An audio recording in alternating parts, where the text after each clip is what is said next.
Good morning, everybody, and I hope everyone's having a good day. It is a pretty nice day in West Texas. Right now, 66 degrees, sunny, dry, and blowing dust everywhere. Hey, Sherry, hold on. Who is my first today? Boom, the bitter critter with the goose symbol. Very cool. I like that. Somebody showed up to one of my lives, and I swear what they had as their avatar was a turd with three eyes. I've never seen that before, and I'm like, man, dude, you need to pick a new one. I like the goose though. Good morning, Nate. 87 up here, no rainfall. Yes, and I think you and I are in the same kind of general region, Nate. And yeah, it's super dry. Arkansas, sprinkling rain while the sun is out.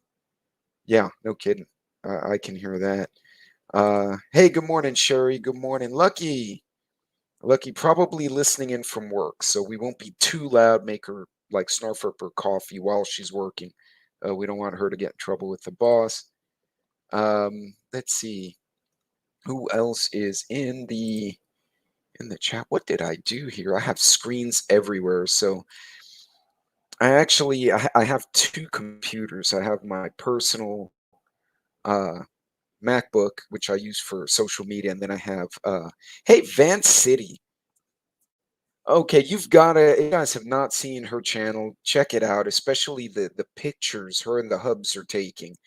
Um, doing, these helo flights in the mountains. It's just mind-blowing watching that. My experience with helicopters was going to and from drilling rigs and then crashing in Louisiana. So, yeah. I'm the aerospace engineer who doesn't like helicopters unless I'm watching them. I don't like to be in them. Uh, Yeah, that wasn't very cool, by the way, when that happened. You didn't realize how bad it was until like you're skidding down a dirt runway in a helicopter that doesn't have wheels. It had skids, and the fire trucks are chasing us down the runway just in case we catch fire.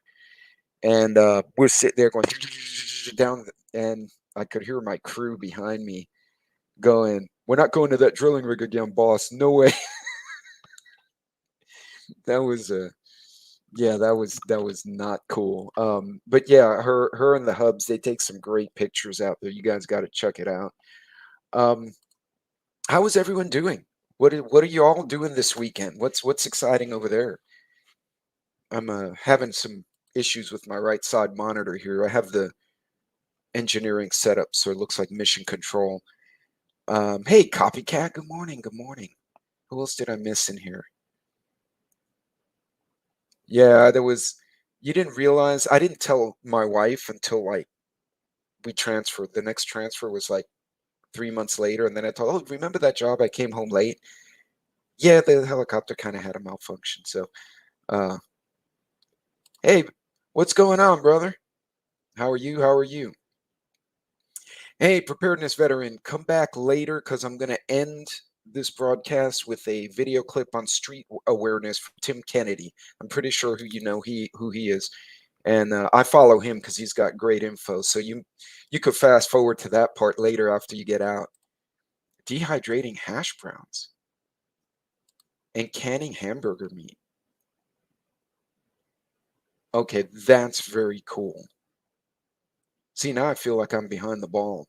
Actually, I'm not. We're reorganizing the entire house, so basically it's chaos. I'm doing the carpet cleaning. Sassy's pulled apart a closet and is putting shelving in the closet to reorganize her Etsy business stuff, which is her little side hustle. Um, we're behaving. There you go. Wait, I missed Alice. There's Alice. Hola. So, well, that's good. I'm glad you guys are keeping busy, and I like that. I mean, okay, so dehydrating hash browns. Are you doing it in a dehydrator or in a freeze dryer? I'm super curious how that's done. That's really interesting. Okay, yeah, I'll post it probably on my community page because I have a bit of a battle here with some of this other stuff. She's redoing the whole Etsy Instagram thing. So once the new page is up, put the link in the my community tabs. If you go to Stump and Roots, let me see if Stump and Roots is up.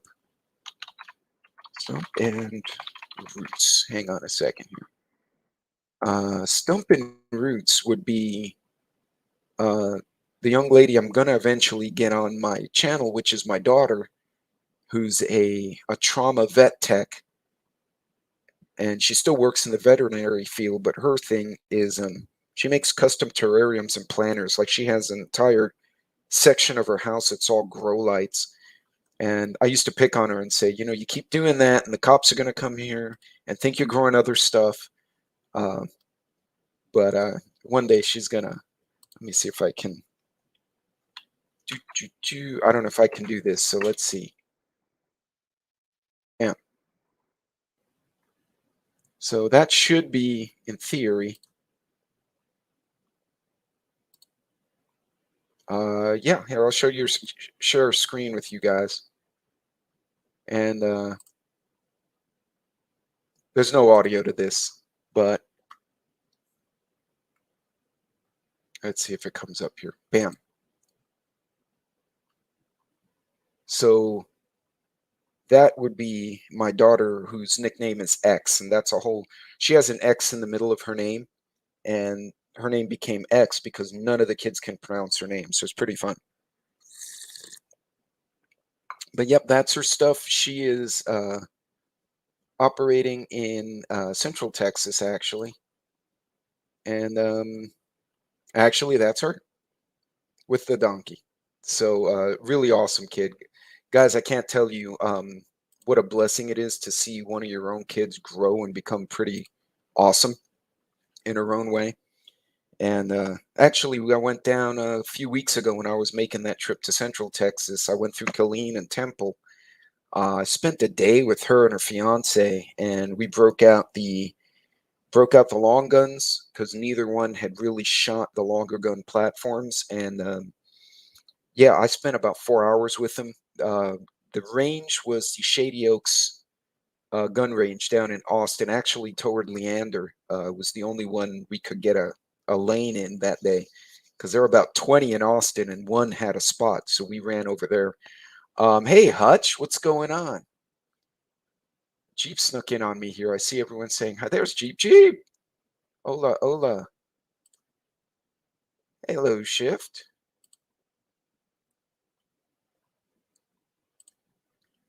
And Jeep, I almost jumped on a four-door Wrangler the other day. But yeah, she's awesome. And quite the Viking too, which is good. You can't raise. I told her I can't raise princesses. I have to raise Valkyries in this world because. Good morning, Carbon. Hutch, how was Hutch today? And who else? Carbon. Here, not work, but working. Yeah, no worries, Lucky. You take care. In today's situation, anything you put in the positive column in your bank account or in your skill set is important. And those are priority without a doubt. What's going on, Hutch?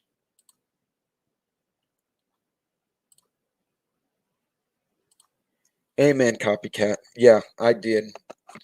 I would show you guys a picture of my son, but he's actually on an op, and that's frowned upon for obvious reasons. So um, he's getting his stuff taken care of. But all right, so this morning I wanted to kind of keep it real because there's been a lot of so there's been a lot of talk about EMPs, right? There's been a lot of talk about bird flu, and there's street crime, right? Because the inflation, then stupid people playing stupid games. I posted what happened in San Antonio last week, and we'll cover that later. But the situational awareness thing in the street, uh, people are making dumb decisions, or they're just being belligerent because they feel emboldened, and so what we wind up with is a lot of street crime, and that's a reality. But there's a lot of other stuff that is on our collective radar that we're hearing a lot of information about, but it's a lot of contradictory shit. And so I've been trying really hard to find stuff that makes sense. And I found this video. It comes from the Electric Power Research Institute, EPRI. It's kind of like a energy think tank, and it is public sector, so I was able to pull it up and share it. But I thought it would be a real good intro because there's a lot of concern about the whole Russia Ukraine bullshit between those two countries. And then, of course, NATO's throwing all this artillery and shit at Ukraine, and China's throwing stuff at Russia. And everyone's looking at this going, that's what happened before World War One. And then we know what happened there. The whole freaking thing blew up. So the EMP comments have, I've gotten a few people reach out about the EMPs.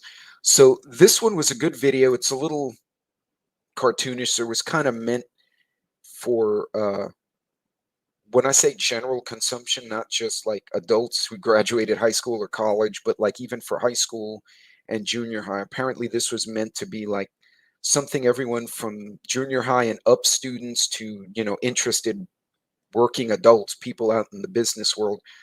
Hey, Mimi, could watch. So I'm going to throw this one up here and kind of let you guys just take in some of this because I thought it was really interesting. And they don't do it, how would I say, fearmongery. It's more a question of they just break down the physics and what they do and don't know. And I thought that made a lot more sense. So what I will ask you guys to do, let me know if you can hear this audio, because my software does freak out on me and sometimes decide you don't need to hear sound. So let me know if you can hear it. Let me flip over and I'll start that video here in a second. Hold on just a second.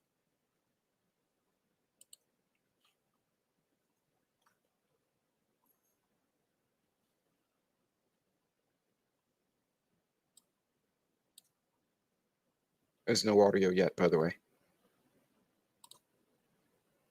An electromagnetic pulse, Can you hear that? EMP, created by the high-altitude detonation of a nuclear weapon, has the potential to damage power delivery assets and impact bulk power system reliability over a wide area. High-altitude EMP is characterized by a high-magnitude, short-duration pulse, E1, an intermediate pulse that has characteristics similar to lightning, E2, and a late-time component referred to as E3, which is similar in nature to a severe geomagnetic disturbance event. Current perspectives on high-altitude EMP and its potential impact on society are reminiscent of the Y2K concerns at the turn of the millennium prior to 2000. Beliefs range from the world as we know it will come to an end if there is a high-altitude nuclear burst to the opposite view. It's not a big deal. Nothing much will happen. Neither extreme is credible, but no one knows for sure. Since we have never had a nuclear attack over anything like our current modern infrastructure, much of the information regarding the effects of high-altitude EMP on modern infrastructure or the capability of our adversaries to conduct such an attack is either classified or not easily accessible. The information that is abundantly available, especially over the internet, is often inaccurate, based on misinformation, and has the unintended consequence of undermining the validity of more serious sources. For example, concern has been raised by some stakeholders that high-altitude EMP could damage a large portion of the North American electric grid, resulting in significant damage to assets and long-term blackout, possibly lasting months or longer. An unclassified science-based approach is needed to assess the true impact of this threat.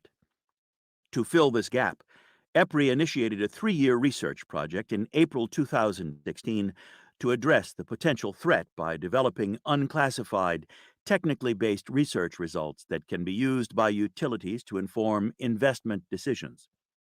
As a part of this project, EPRI is also working closely with the U.S. Department of Energy, the U.S. Department of Defense, national laboratories, and other industry groups. Electromagnetic pulse that is created when a nuclear weapon is detonated high above the Earth's surface. The height at which the weapon would be typically detonated The so-called height of burst can range from 30 kilometers to 500 kilometers or higher. However, in order to generate significant weapon effects from all three components, i.e. E1, E2, and E3, the height of burst is typically 100 kilometers or higher above the Earth's surface. Line of sight. A high-altitude nuclear burst can illuminate a very large region, essentially a line of sight from the burst location. The exposed regions for the given burst heights from a nuclear burst over the central U.S. would extend across the continent, beyond the east and west coasts, and outside of our borders to the north and south. Smile diagram. For an obvious reason, contour plots of peak E1 HEMP are often called smile diagrams. By the way, I have no idea why they thought it would be a good idea to call it a smile diagram, because you would think that would be the sadness diagram, but I digress. Anyway. These diagrams illustrate the highly non-uniform nature of the resulting electric field. Here, the maximum electric field shown in red is indicated just slightly south of the ground zero location, which is Omaha. There is also a low field centered on the null point, north of ground zero. HEMP is governed by the Earth's magnetic field, geomagnetic field, and so the peak and null points are actually geomagnetically south and north from ground zero in the northern hemisphere. For E1, HEMP, we typically mean geomagnetic. The E1 pulse resulting from a high-altitude nuclear explosion is a fast, narrow pulse with large amplitude. The unclassified E1 pulse is characterized by a rise time of approximately 10 nanoseconds, 10 billionths of a second, and peak amplitude of 50 kilovolts per meter. Although the E1 pulse is a significant electric field, such are observed in extra high voltage substation fault events. However, as will be discussed later, in the case of high altitude EMP, these threat levels are experienced over a very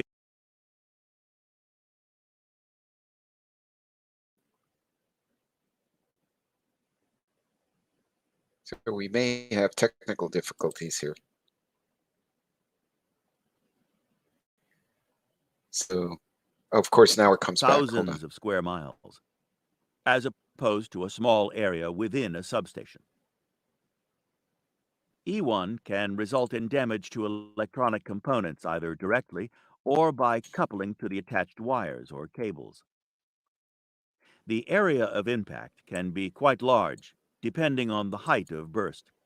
However, as previously shown, due to the non-uniform nature of the threat, not all areas are impacted equally. The E2 waveform is produced in the intermediate times after the explosion. The time scale here is from 1 microsecond, 1/1,000,000th of a second, to about 10 milliseconds, 10/1000th of a second. The characteristics of the E2 waveform are similar to lightning. However, there are two important distinctions between E2 and lightning. First, it is important to understand that E2 does not attach itself to electric infrastructure in the same way that a direct lightning stroke does. As an I thought example, a that was direct interesting. strike to a transmission tower. But rather it couples to electric infrastructure as a nearby lightning stroke would couple to a distribution line. Secondly, the peak amplitude of the E2 waveform has a peak amplitude of only 0.1 kilovolts per meter. Hey, just a perspective on that. You saw when the lightning went by and it created this magnetic interference on the electrical line. I actually use that on a regular basis, that very principle at my work, but we do it the other way. We create a electrical coil current which forces a magnetic flux into a geological formation. What they're talking about is the reverse. This electromagnetic or this electric effect will create a current in the wire. So basically,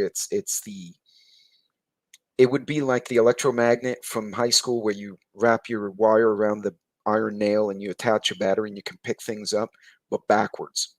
So this physics are sound because I use them. But nobody really knows the extent. They even said it here. Hey, off the wall, what's going on? Nobody really knows the extent of what would happen. So I'll get this started again.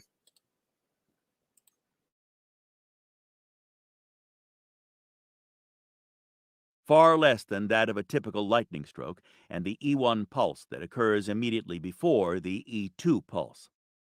As such, potential impacts to electronics and other power system components is expected to be minimal.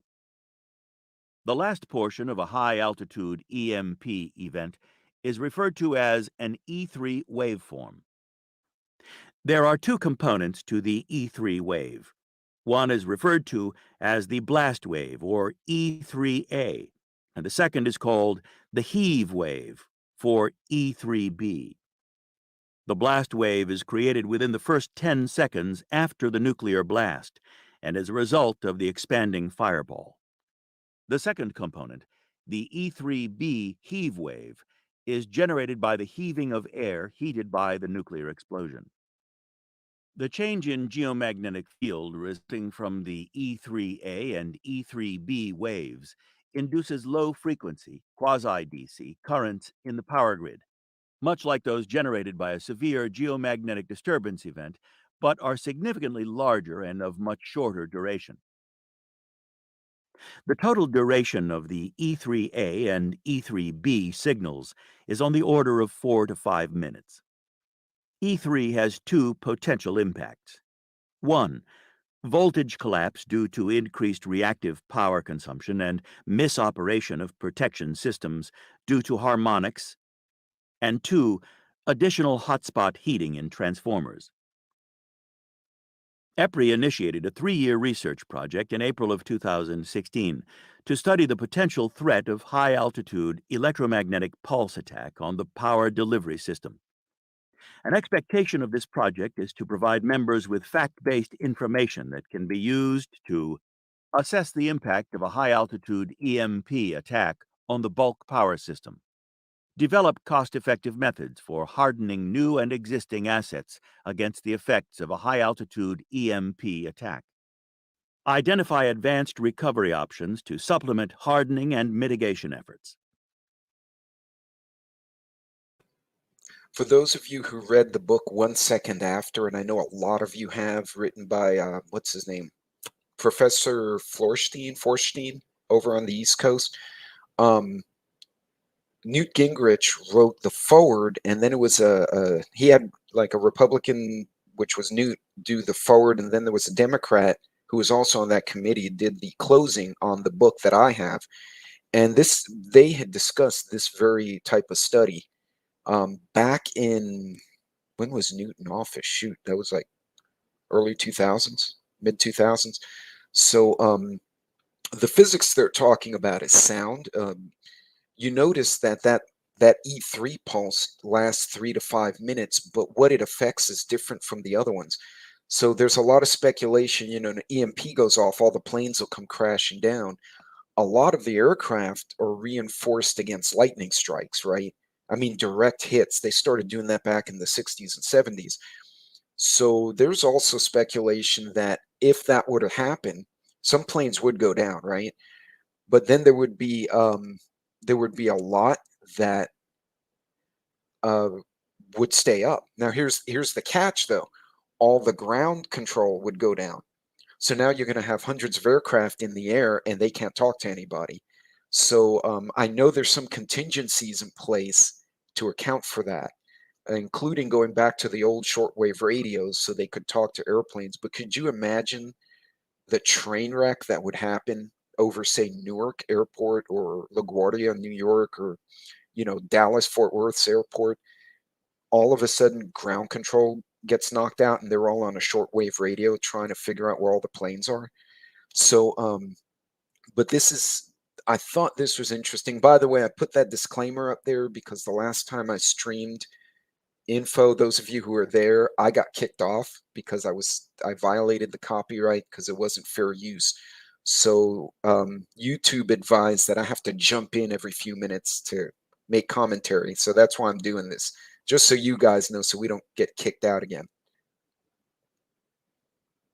And yeah, off the wall, that's absolutely right. The At any given point, and we might pull up the tracker later, but there's thousands of aircraft, and you figure every plane, even the smaller ones, have 200 people. So you do the math. There are tens of thousands of human beings in these, potato-shaped soup cans flying around the sky. And if something like that goes off, some will go down, right? They'll get caught in the blast wave, or they'll get disproportionately affected because of where they are. There'll be a lot that'll go, and then they'll keep flying, but now they can't talk to anyone because ground control's gone. I don't know if NORAD has a. I could see that what they did in 9/11 was basically scramble every freaking fighter plane they could as quick as they could, and they followed aircraft down because they're on a completely different wavelength and they're all reinforced against EMP. But still, yeah, it's interesting. The reason I'm showing you guys this is because they did a good job actually explaining some of the physics, as opposed to EMP zombies will appear, and that's really not what's going to happen. But it will overheat transformers. It'll cause those of you who've been in lightning storms and have seen the power lines catch fire because of nearby strikes, because I've seen that here in Texas. Hey, good morning, Joe. Good morning, Lisa. Yard Dog, Arkansas. Um, yeah, and Nate, that's a good one. Jericho's a good example. Actually, though, the difference was Jericho, there was an EMP and then there were actual nuclear strikes. So that was like a full-blown war kind of scenario. But yeah, the early part of that was a good explanation. But I'm going to finish this up. There are only a few minutes left. I just wanted to throw that out there at you guys. And that's why I'm sharing this one, because these guys, for the most part, kept on. We did these experiments. This is what we saw. And you can take it or leave it. Remember, it was done in labs and using computer modeling. So there are limits to all this. But at least if you know what could happen, if you're driving around and your car is fine, but all the street lights stop, your cell phone goes dead, and you're like, that's weird. That might be what's going on. So I'll let this run a bit more.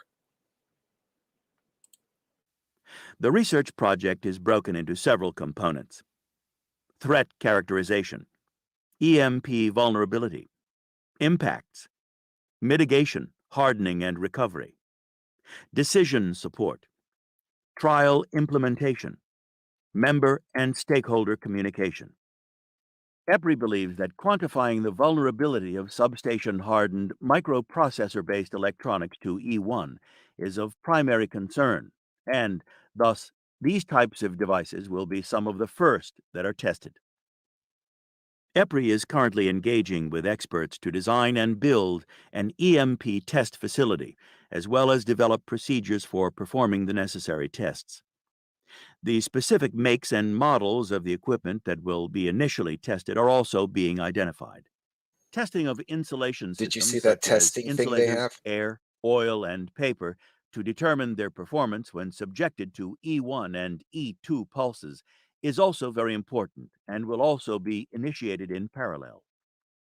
Applications of various assessment techniques and mitigation options will be cataloged, and the effectiveness and lessons learned will be communicated to member utilities and stakeholders to provide background and venues for sharing new learning and research results in the most timely manner.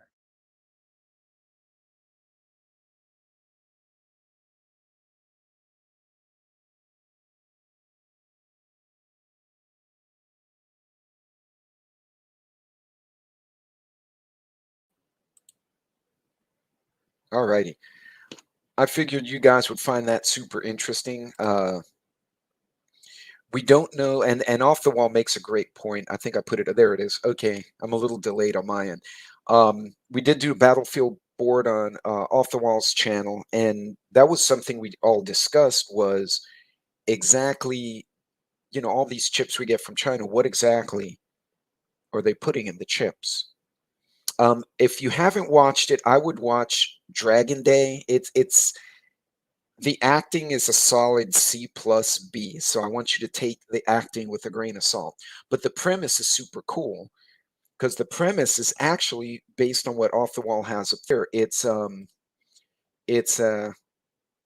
and that's a okay, and that's something I need to start doing. I need to Loretta, I may be emailing you later or finding you on Discord because that's my next budgetable item is the pressure canner. But yeah, Dragon Day is eye-opening, absolutely. The whole premise of that one is that off the wall, refresh my memory, I believe they used our cell towers to transmit a certain frequency that activated the chips that they had imported to us in our computers or phones, etc., and knocked everything down. I don't remember exactly how the movie went, but it was along those lines that basically the People's Republic pushed a button and bring, and everything went dead. The acting was really bad, but to be fair, it was so bad that it was kind of funny. And if you want to get a good example of that, there's a movie called Attack of the Killer Tomatoes, and yeah, it's really bad, and it's the same premise. It's just really it's so bad that it's comical. Navi, welcome. I read a couple of articles they found on it. Off switch, a lot of our trends, everything. Yeah, I would believe it. And you think about it, yeah, and you got to wonder where do the Baofangs come from? Everyone loves the Baofeng radios, but where are they made? They're not South Korea. I would trust them if they were from SoCo. They got components uh, from China. So I mean, you need to keep that in the back of your mind. Like things, there could already be things in place that could cause a disruption. Uh, but I wanted to throw that video because the video they did a good job, and the guts, the meat of them. Yeah, it was. It was. It was pretty bad. But truth, truth being, nobody exactly knows. I think those guys, the science types that did this research, as you can see, they actually did an outdoor electromagnetic jig to replicate EMP effect. I know on Mythbusters, they actually did a big horseshoe shaped electromagnet and were driving cars through it. I couldn't find the video. And the cars shut off. But then they rolled through, and then the guy could hit the key and turned it back on. But imagine the mess that would happen if everyone's going down the highway at 70 miles an hour and everyone's car shuts off at once, right? That would be a catastrophe, right? You would have car wrecks everywhere. Now, granted, those of you who can get off the road, you turn your car back on and I can go, and then you start driving again. But that instantaneous disruption could be catastrophic. But the bigger threat would be you knock out all the lights, the traffic lights in Manhattan and Houston and Chicago and LA during rush hour. All the people on the subways and the light rails that are, commuting, millions of people would suddenly be stuck in the middle of nowhere. And that's where, right, absolutely. Um, many on the market. Mhm.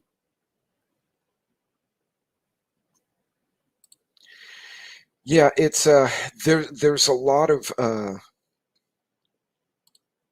yeah, and it would be a big mess. And that's a significant danger.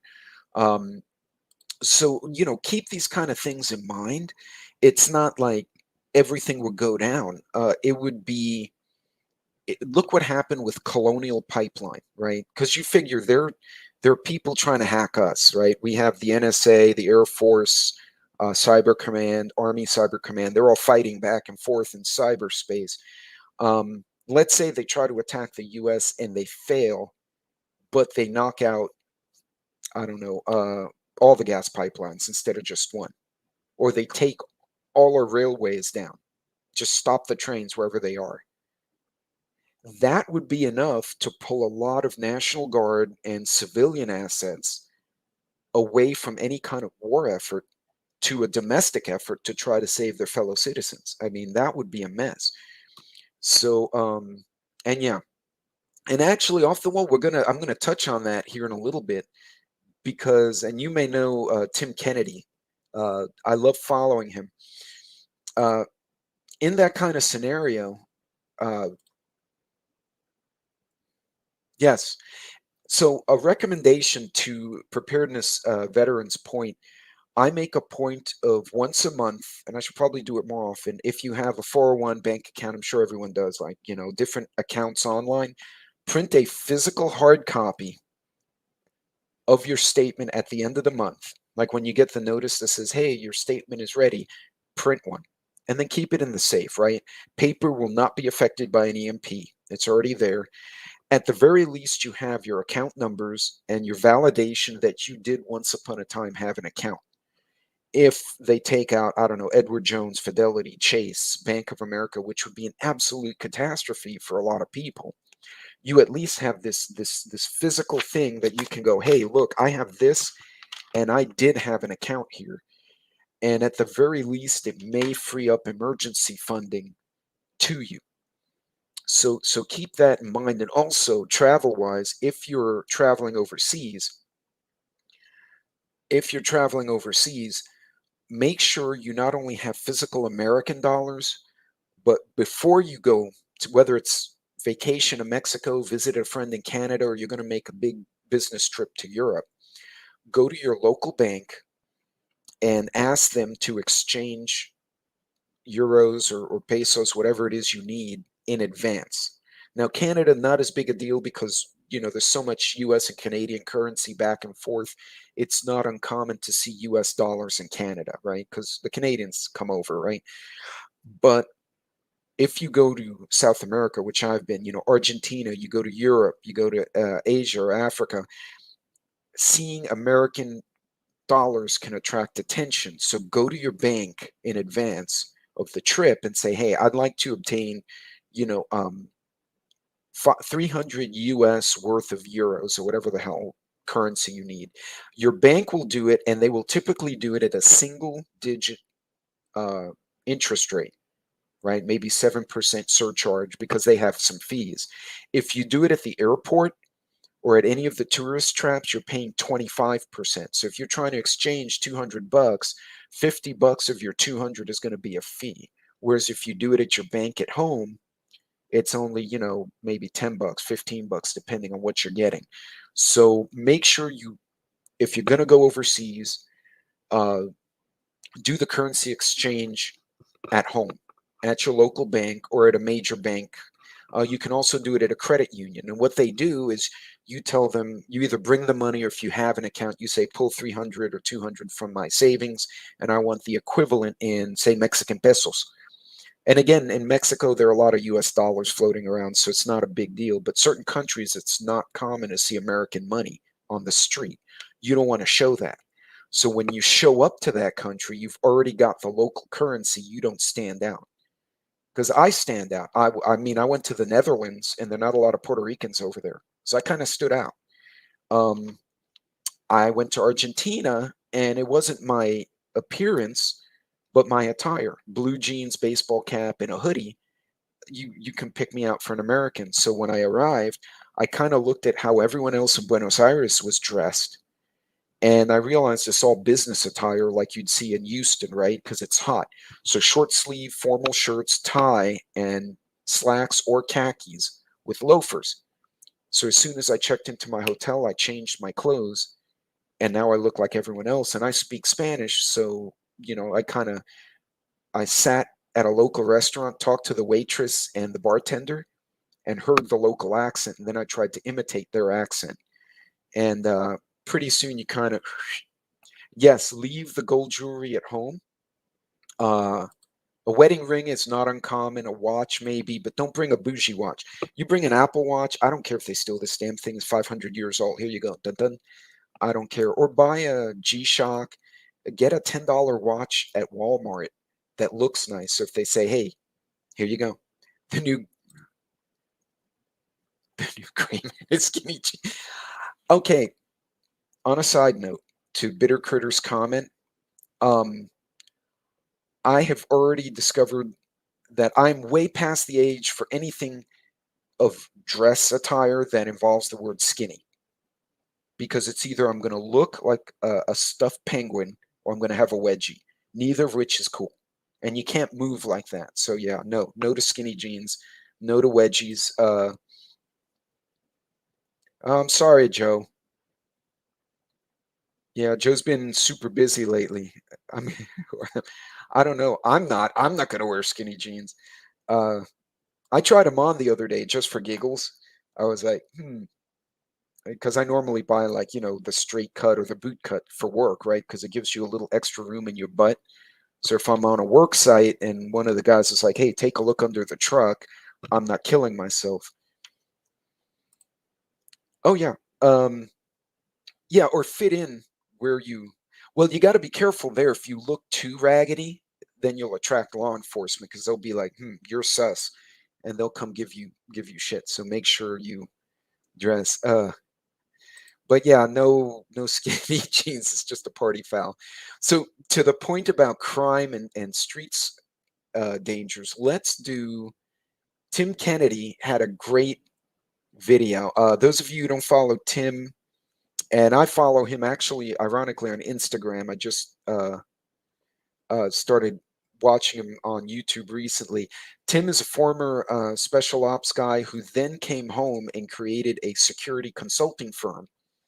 And he does everything from tactical training, VIP, escort training. So he trains military and private sector folks in how to protect a CEO or a senator or whatever, kind of like the pseudo Secret Service, but for the civilian sector.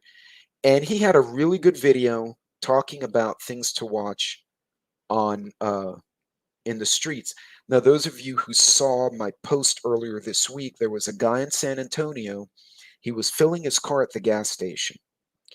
And as he's filling, he's standing outside. He was playing on his phone, which was his fault. And he hears something, turns around. A guy had jumped in the passenger side of his vehicle. Because, the modern cars, you hit unlock, everything unlocks, which I don't like. So the guy was already in the driver's seat when he ran back into his car, and they started, throwing hands at each other. And I don't know if he had a kid in the car or what, but the creep started backing up over, trying to back up out of the pump, and almost ran the guy over with his own car. So in desperation, he drew his licensed handgun and shot the carjacker, which is what he gets, and then dragged him out of the left him and backed his car away and left him like lying there hurt. He didn't die to my knowledge. He was in the hospital in critical condition and pending arrest. But this is something that is happening. And yeah, Bitter Critter, that's absolutely right. Hey, take care, Nate. Be safe. Yeah, the guy who pulled over for a tire, right? He pulled over, they left debris on the street, and he went to roll it off the street, and the guy lost his life. Okay, take care, copycat. Yeah. So yeah, dressing down, and Joe did have a good point. Obviously, you want to look like a guy who just came from work and hasn't gotten his paycheck yet, right? That you're very uninteresting, and you might have a hammer in your bag, so they don't want to mess with you and don't get whacked on the head. So yeah, you don't want to deal with that. So I'm going to show this quick video from Tim Kennedy, and then we'll kind of call it a wrap. But I wanted to share those kind of things, because if you do have a grid down scenario, even if it's temporary, like a hurricane, you're going to have the street crime's going to spike.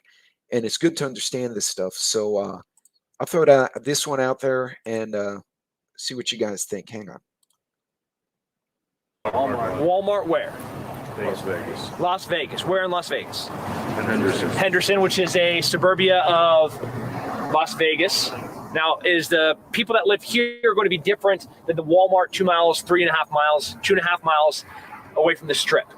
Yes. Totally different. Now let's talk about layout. What is in a parking lot? Where do people park? Yeah, as close as they can get. So who's usually in the very front of a parking lot? Handicapped.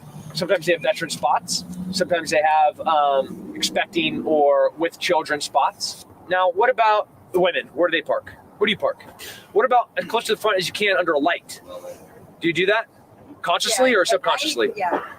But you try to park as close to the front, but if there's a spot open underneath the light, you definitely take it. Yeah. Where do the employees park here? They're supposed to park towards the back. So I said, the good employees, the managers, or the ones that want to let the managers see them park, they're going to park back here. The lazy employees that are going to like come in 5 minutes before their shift starts and try to walk right in the door real quick to hit the time card, they're going to be in the middle area. Where, if there's going to be kind of a nefarious illegal act happening in the parking lot, where's it going to happen? In the back. It's a pretty lit parking lot. I'm happy. So cars are a huge giveaway for people. If you go into Austin, all of the apartment complexes and gated communities have like little stickers that are scanned to go into the gate. So there's no keypads really anymore, and they don't hand out the garage door opening devices to get in there. So what they have is these little cameras that scan your sticker. Well, that sticker, one, I can walk up, take a picture of it, and then go print it on my printer and get in your gated computer, but it also tells me exactly where you live. And then we're in suburbia. So as we're walking around, are we going to find, hey, my kid's an honor student at Middle Vista Middle School? Probably. We're going to see a couple of little Star Wars figurine stickers on the back with a couple of little tiny ones and maybe even a dog that looks like an AT-AT, right? So now I know where their kid goes to school. I know how many kids they have. I know what apartment complex they live in. I also know what church they go to. I could probably figure out the gender of the person and the occupation, their socioeconomic income, and their race just off their car. You guys agree that we can figure that out as we walk around the parking lot? Yeah. Those are things that we're always working, right? When we're looking, when we're observing, and we're taking in that information, what you want to be able to do is have that situational awareness open all the time, and you're just taking all of this information in, and the better you get at it, the more picky you get to be about the information. In that awareness, the next thing is assessment. Assessment, I usually add the word threat in front of it. So it's threat assessment. I have awareness all the time, right? I'm looking at where I'm going to park, where I'm going to get out, where I'm going to find a gun. And then when I see something that doesn't fit into that kind of assumed normal, average world around me, my perception and the amount of energy that I'm spending being aware of everything kind of starts getting directed at an individual or something that's off. And then I start scrutinizing it a little bit more. So to get good at this, you have to practice it a lot. And we practice it a ton. As Mike and I are sitting there, we look around the room, we're like, yeah, they're on their first date. How cute. We start making assumptions about everybody in the room. Those assumptions you get really, really good at. And we both used to work in formants, so we're really good at striking up conversations and talking to people. So once we kind of go through the room and figure out who everybody is, what their job is, how much money they have, if they have a gun, if they don't have a gun, what car they're driving, maybe what food they ordered, or how their interaction is with each other, I'll go up and strike up a conversation to figure out how close we are, how right I am. And like, we get really, really, really good where we're right almost all the time. I've been wrong before, but I get wrong less and less. Let's talk about distance to each other. Do we know each other? Yeah. So we kind of have like 4 different distances. You have an intimate distance, which is husband and wife, really, really good friends. And then you kind of have like agreeable, aware, you know each other, but you're not tight, right? Which is kind of like where this is. This is a comfortable distance for people that know each other. Then you kind of have a business distance, which is here. This is all like, I'm aware of who you are as a person, but we don't really have a relationship. And then we have the, I don't know you, and I don't want you to get any closer than me distance. So as you look around the room and you see the interaction, that's called biometrics. That's how people interact with each other. That's really informative.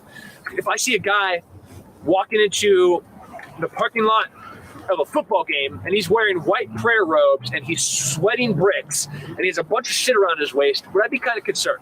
Whereas if I'm at the Dallas football stadium and I see a dude with a cowboy star, the cowboy hat, with a cowboy tattoo. by the way, he touches on something really important here, and I catch myself doing it, and I would encourage you guys to do it too, is when you go to the mall or you go get a cup of coffee somewhere and you're watching people go by. I love people watching. Start doing what he recommended, right? Start saying, okay, that guy's ex-military, that person looks like a nurse, she looks like a teacher who needs more vodka, and you're gonna start, he's not wrong. You start really picking up who's who. It's gotten to a point now with the law changes in Texas. I'll walk around the stores and I'll look and say, okay, how many people are actually looking around them? Because 90% are doing this on their phone. How many are looking around them? How many have eyes up? And if something went down, who would actually be helpful? You know, and you'll catch that one mom that has her kids all in the cart. She's got her purse around her body. Everything's like tucked in, like, and she's eyes up watching for creepers by her kids. And you're like, that girl's paying attention. That's a mama cat ready to defend her kittens. And you can see it. And then there's some that the kids are running around there. She's like calling for the kids. The kids are, you know, over there like knocking shit off the shelves, and they have no situational awareness of themselves or their children. What he's saying is really solid advice. I would encourage you to, you know, watch a few of his vids as well. I'm going to finish this one up. There are a few minutes left, but I thought you guys would find this really interesting. You know, with like a cowboy jockstrap. Is that normal? Like, that's what I expect to see. And his buddy next to him, as they're walking in, they're like, ah! Right? That was great. That's going to be normal interaction between two people. What if they're all dressed appropriately, wearing a shit ton of cowboy crap, and they're like walking like this? Something off, right? Weird distance, weird, not comfortable body motions. So there's something wrong about what we're seeing that doesn't add up. You got to train your eye and your mind to see that. That makes sense? Another thing about predators, they work this way. This is how bad guys think. They look for Jeremiah's. Now, Jeremiah is a threat, right? A wolf doesn't want to go to another big ass wolf and be like, hey, what's up, wolf? Do you want to hang out? They're like, oh, fuck you. I'm going to go find something easier to deal with, like a tiny little retarded deer, right? That's how they work. They don't want to fight with a lion. Like the hyenas are like, oh, cool. They look I ran it back for Jeremiah's. Jeremiah is a threat, right? A wolf doesn't want to go to another big ass wolf and be like, hey, what's up, wolf? Do you want to hang out? They're like, oh, fuck you, wolf. I'm going to go find something easier to deal with, like a tiny little retarded deer, right? That's how they work. They don't want to fight with a lion. Like the hyenas are like, oh, cool. Look, that's like the king of the jungle. Let's go fight that guy. They're like, oh, look, that giraffe's like 2 weeks old and it has little fawn legs and I think it hurt its ankle, so I'll go hang out that. That's how predators work, and it's no different with humans. The more you study it, the more you do it, the better you get at it. Just like anything, just like shooting, just like fighting. The course corrections are kind of opportunistic. So when we're doing this class in New Jersey, where were we last? Utah. No, the one before that. New Jersey. We were doing this class, and I walked up to a car, and I made, all right, this is a woman. This is her race. This is how much money she makes. She works somewhere around here. All these assumptions about her. Lo and behold, about 10 minutes later, this girl comes sticking her head out, and she's like, what are you guys doing about my car? I'm like, hey, girl, what's going on? What do you do? And 5 minutes later, she confirms every single detail we made about her and her car from her car about her. And she was the exact same race, which was black, which was not average for there. Her religion, number of kids that she had, where she lived, obviously where she worked. So then I was like, cool, I guess I was right about that.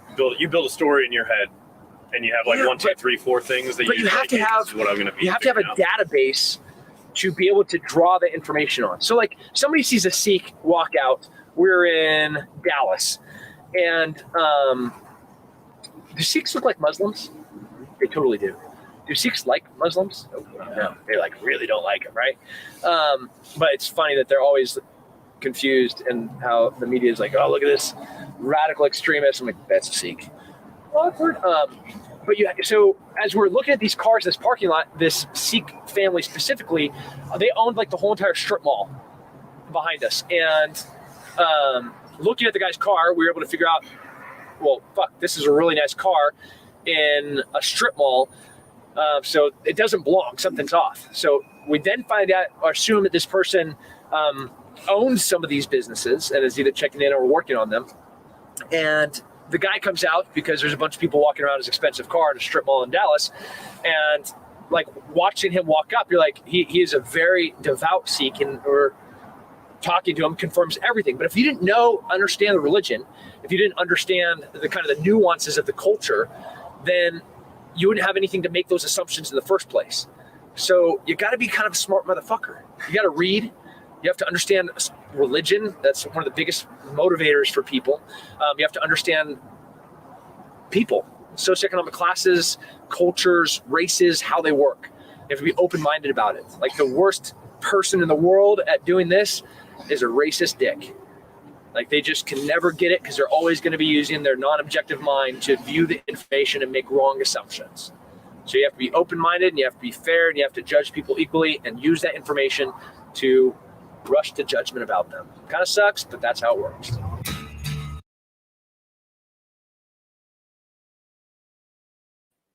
So that's the channel. It's called Sheepdog Response. I actually follow Tim Kennedy on his Instagram, and I've been looking. I couldn't figure out. I kept looking for Tim Kennedy, and it's all these videos he made from years ago. And well, actually, Klingon, he points that out. He said they look similar, but they're not. And that was his point, is a lot of people look at a Sikh and say, oh, he's a Muslim, but he's not. And he knew that. I guess, yeah, what he was talking about was people will make the wrong assumption and then miss details that they should have gotten. But yeah, to that point, his understanding cultures, religion, and subcultures, right? Because a lot of people would say, like the Hispanic community, Latinos are like all in this big bucket. They're absolutely not in this big bucket. As a Puerto Rican, I can talk to somebody and immediately tell if they're Dominican, Cuban, Argentinian, Venezuelan, or Mexican. Literally in 5 minutes. Just by the way they speak, the way they carry themselves. I can also pick out the former military ones who came here, even if they're from another country, came here and started speaking, became citizens, joined the service, whatever. I know several of them.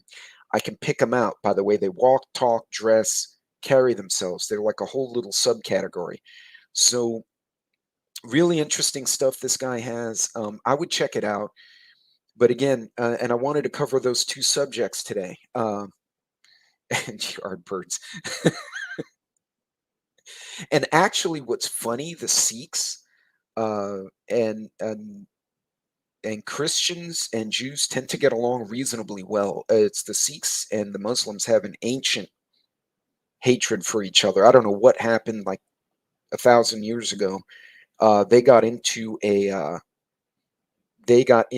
a wicked war between them, and that they're still pissed about that. So,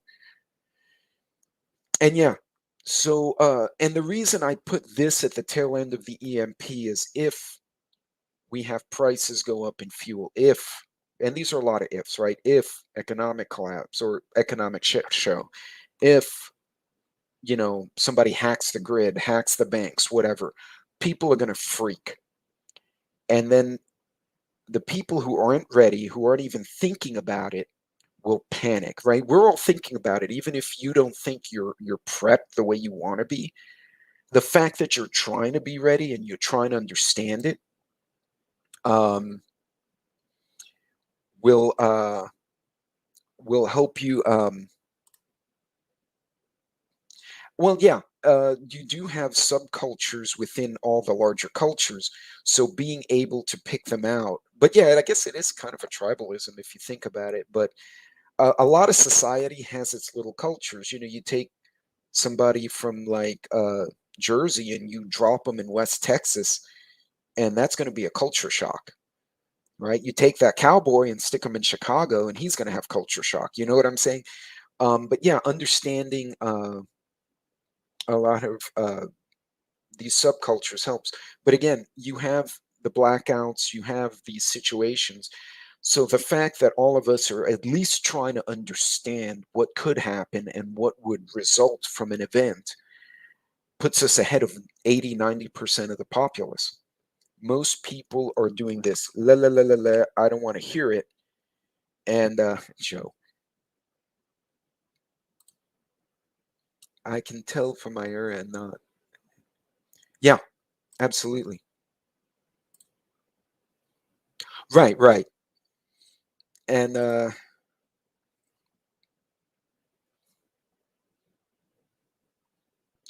I remember that. I remember seeing little snippets of video because I mean, YouTube and Twitter, YouTube didn't start till '05, believe it or not.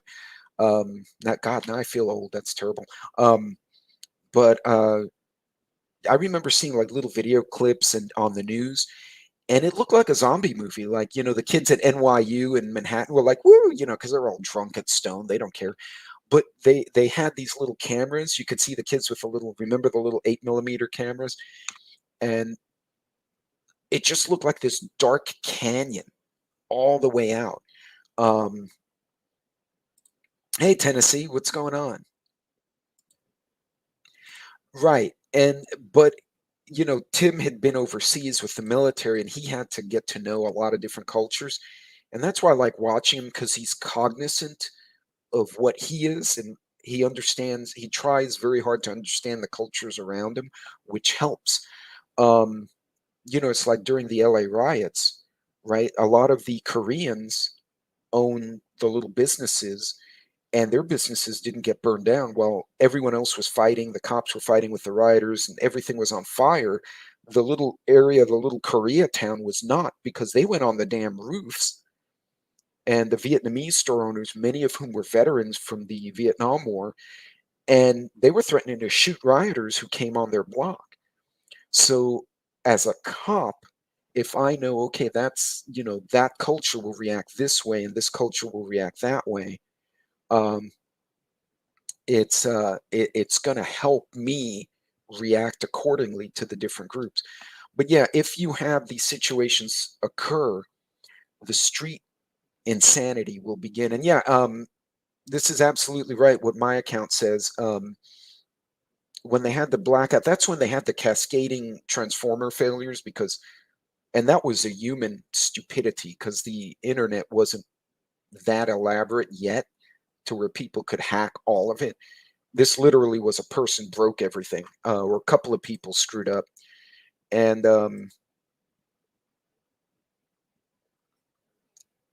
oh yeah, that's a whole nother that could be a whole nother show, Tennessee. That, yeah, that concerns me too. And that probably won't stand in court either. It's going to get challenged, and it'll just take 6 months for him to do it. But in those situations, the power goes out, the food gets scarce, you can't afford gas. People are going to start making those decisions. So if you can understand where you should park if you have to get food, where do you place yourself, where is crime more likely versus less likely to happen. Um, to be honest, National Guard, the infrastructure is going to be their priority, right? When the military doesn't have the manpower to like take over all of the U.S., right? So what's going to happen is they're going to go to the water treatment, the electrical grid, you know, all the priority things, food distribution, and they're going to make basically FOBs, safe havens for these infrastructure to be protected, hospitals, stuff like that. The rest of us are going to be on our own for a week. It happened during Harvey. My account was absolutely right. It happened during the '03 blackouts. And yeah, Right, security alarms don't work. Now, if you happen to have power at your house for whatever reason, I would arm my home alarm so if someone breaks in, at least it will wake me up. But now I know with everything going on, the cops are somewhere else. I'll be lucky if I get a response in 20 minutes. So you're going to have to deal with whatever's happening yourself. But I like his video. I like the way he and I think I put were you guys hey did I post the link and did it stick? Because sometimes, oh, there it is. Okay, that was the link. It's further up the chat. Um, if you get a chance, rewatch it. I think that's really good information he throws out there, and it's actionable. This is stuff you guys can do.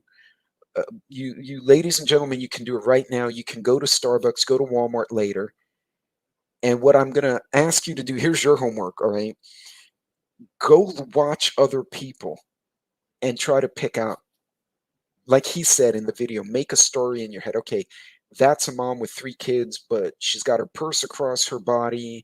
It's tucked in front of her, between her and the cart. She's got all her kids in the cart. That mom is defending her babies, right?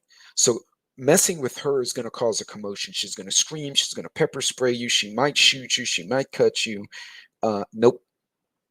Now, when the kids are running away and the mom's all frazzled and she leaves her purse open on her cart while she's chasing a kid, how many times have you seen that? Because it drives me nuts. I'll go to a store and someone will leave their purse open, cell phone hanging out, car keys visible. You could literally just go plink, take her car keys, go to the parking lot and start beeping cars until you find their vehicle.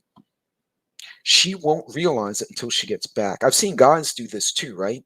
They'll put their cell phones or they'll put they'll leave their keys hanging on their side. They don't secure them.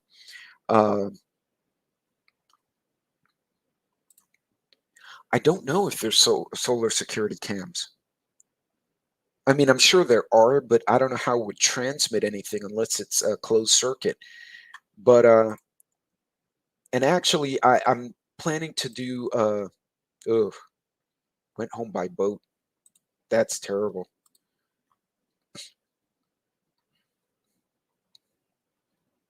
Right, but if the power goes down or the grid gets interrupted, then they may not have that asset. So, but yeah, so do that. I'm going to do that later today. I have to hit the stores later. I got some things to do at the house. We got to hit the stores.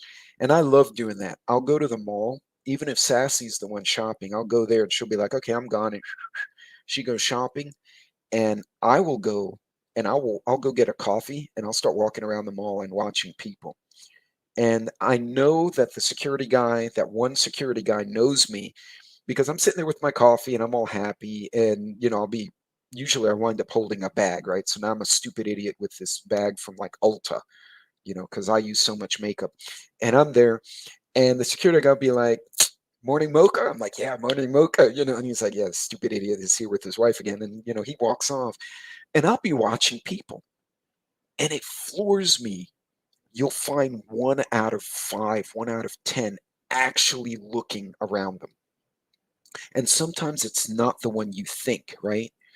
It's the, like I said, it's that one mom you'll see at Walmart or Target. She's got all her kids holding onto the cart and she's like, hold the cart. Don't go over there. And she's hurting them. And hey Vision, good morning. But yeah. And you look at, and also the way he described it, look at yourself. How do you go out dressed? Because it'll tell a lot about you. I still have my guard plates on my truck, right? They run my plates. They got me down as a former guardsman here in Texas. Now, it's got me out of a few tickets, to be honest, but that is a giveaway, too. I park, somebody will look at me and go, okay, that guy may not be someone. You pull up and you see the DV for disabled veteran, and they got the little purple heart symbol.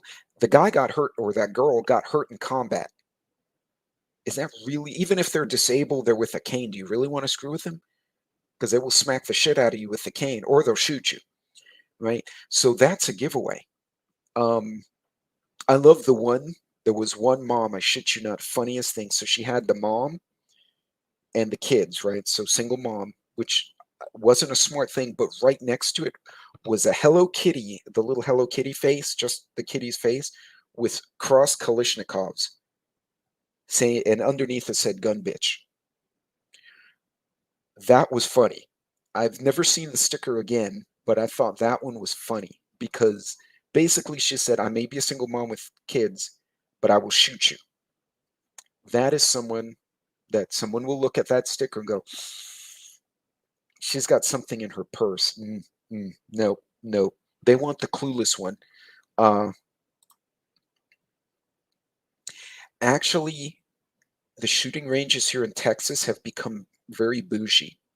I'm talking, there's one has their own sous chef in the cafe. They got one of the best burgers in town out here, honestly. It is a very boutique style. I don't know how to, not kiosk, boutique style. It's a neat experience just going in there and shopping and then having lunch. The salads are good, the food's fresh. There's a group of ladies from the medical center, and they're all nurses because they're in scrubs, and they throw in their little hoodies, and but they have the scrub pants. You can tell they're nurses. They come in with their little bags, and it's a crew of them. They're like 7. And every Thursday, one of the range masters is saying, yeah, these girls come here every Thursday. They take over a whole section of the range, all 7 of them. And they just sit there and they pew away for 30 minutes. And then they pick up all their shit and they walk out, the whole group, and they go to the cafe. They wash their hands and they have their salads and sandwiches. And they're all like, tick, tick, tick, tick, tick. And then off they go back to work. And they don't screw around. No, and that's good, Annie, actually. Yeah, definitely don't carry in your purse. Sometimes you may have to, depending on legalities, but it's always better to be on you because someone can remove your purse from you or your bag from you. Yes, absolutely.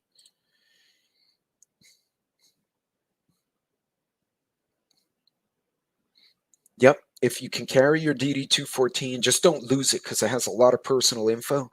Even if you still have your expired CAC card or your old ID, and it's like it just happens to be visible in your wallet, and they'll look. It may be expired. You can't really go anywhere with it anymore. But yeah, having the guard plates is very cool because they at least know, all right, this guy is not necessarily the devil, right? But yeah, cat card, thank you. I just can't talk. In my head, I had CAC and cat came out of my mouth. Mhm. Also, license to carry if you have your physical license. Yes, Alice, depending on your state, if you're guard, former guard, and now states have the state guards, which is really a civil defense unit attached to National Guard, the discounts are nice, yeah, for sure. But he'd have to have either the CO sign off on it or I guess it would be one of the VA offices. They'd have to provide like the DD-214 and document, and it can get validated. And then you pay like $5. It's really symbolic, and you get the card, and it has a little Minuteman in the middle or whatever the symbol is for your state. Some states just have the branch, so you have like your letters, ABC and 1, 2, 3 over here, and then in the middle it has Navy or whatever branch it was in. So yes, and actually so Texas is constitutional carry, so I technically don't need a license. However, if you don't have the physical license, you cannot go from state to state and have your carry recognized, right? So even though technically I could carry concealed in Texas, I go to Louisiana and they catch me with a concealed and I do not have a physical permit, I can get a citation just because I broke the law. It's not that they're going to arrest me, but I'm going to get a fine. I'm going to have to pay a few $100, which I don't want to do. It's worth $100 and whatever dollars. Get the physical license in your state, because then if you are pulled over in another state, like Tennessee said, I would give, and I do it even though I know I don't have to in Texas, my driver's license and my carry to the officer. 99% of, I kid you not, I have not had one run my LTC. They'll look at both and go, oh yeah, I don't need this one. You're good. And then they'll run my license to make sure I don't owe a ticket or something, and off I go. Yeah. And exactly, you have that document. Also in an emergency, at least one of the caveats in Texas, and I don't know if Lucky knew this or any of the other Texans in the chat, there is a caveat in the law, and I don't know if it's changed since it was implemented, but in an emergency, local law enforcement can reach out to the concealed permit holders and ask them to be deputized to support local law enforcement if they have to shut down the county. And I think they did that with the vision of what we discussed earlier, the EMP type scenario, where now the county's by themselves. And until we get some clarity from the state, we have to protect our own. But yeah, have those credentials, and it saves you a lot of hassle. Look at your own vehicle today. Like Tim Kennedy said, go look at your vehicle and see if you're giving away information that may make you more of a victim. So that was a lot of good info. Again, that was Sheepdog Response, and they do corporate and professional training. But definitely go check this out, guys. Y'all, I'm going to call this one a wrap because much like a lot of you guys, I got to get a few things done out here. But you guys be safe out there, and definitely I would do what he said. Go people watch and see what you can find out, and start. The more you're aware of what other people look like and give away, then you can look at what you're dressing like, what you're wearing, and are you giving anything away that could make you a target? In any case, guys, you guys be safe. Be careful out there, and watch yourselves on the road. There's a lot of weird, random street crime, and nobody needs to be part of that. So you guys watch your six, right? Be careful where you are. And thank you, Tennessee Hillbilly. Go plant food. Yes, if you have room, go plant food, store food, can it, dehydrate it, whatever it is you're doing. You guys be safe out there. God bless, and I will see you guys